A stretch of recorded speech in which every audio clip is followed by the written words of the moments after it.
I thought Governor Soludo is a professor. I'm talking about the governor of Anambra. I thought he's a professor. Professor of economics. Okay, yeah. Professor of economics.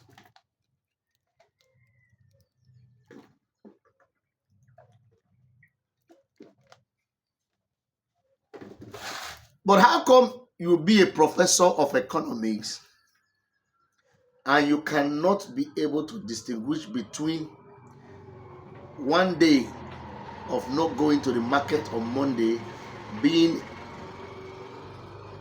sabotaging the economy, and 5 days of shutting down the market, not sabotaging the economy?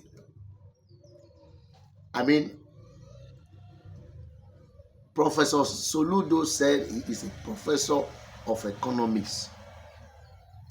Now I'm asking, how come a professor of economy or economics does not know or cannot distinguish between not going to market on Monday, sabotaging the economy of the state, and shutting down the market for 5 days, not sabotaging the economy? Our leaders have failed this country. They have failed the various states. They have become a thorn in the flesh of the citizen.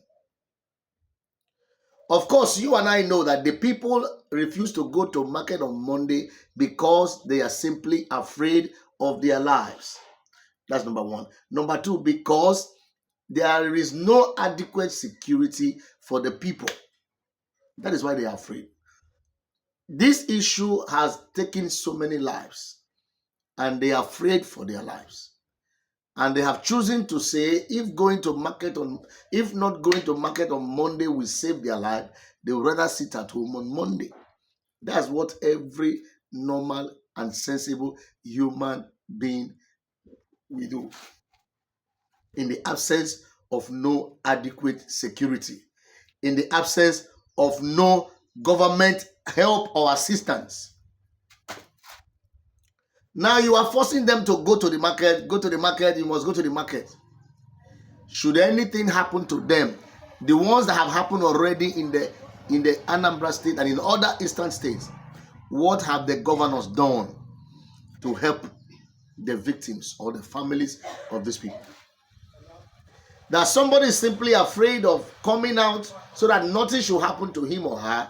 You are forcing them to go to the market, and that if they did not go, they are sabotaging the economy for not going for one day. But you have shut down the market for 5 days and you are not sabotaging the economy. Professor. Professor of economy. Nigeria professors. You know quite well that these people do not have securities, but you are moving about with securities, armies, DSS, whatever, convoy you are moving with. Should I say this? Professor Soludo, if you were not a governor and if you were a local trader like those people, you will still stay at home just the way they are staying at home. We are not saying this because we support sit at home, but we are saying that the people value their life more than any other thing. Yes, they value their life. If they come out by force and they are killed, what you will hear is that governor will come to the television and say, we are sorry for those who lost their life. The police will tell you the perpetrators will be brought to book. Ever since the book of the police, the security agencies has been opened, the book is not yet full. As they keep bringing people to book, yet the book not the full. So we should help ourselves and stop suffering Nigerians. You are a professor. One day of the market is why you are angry and you are shutting the market for 5 days. You are the one sabotaging the economy. Otherwise, what you should have done is to dialogue with the people and find a way to get them security in the market that will enable them to come and do their business. When people see that there is security in the market, they will come forth to do their businesses without any hindrance. In fact, they are not even happy for staying at home on that Mondays. Don't add to the suffering of the people. Professor of economics. That's why I talk my own reach. God bless you, my viewers.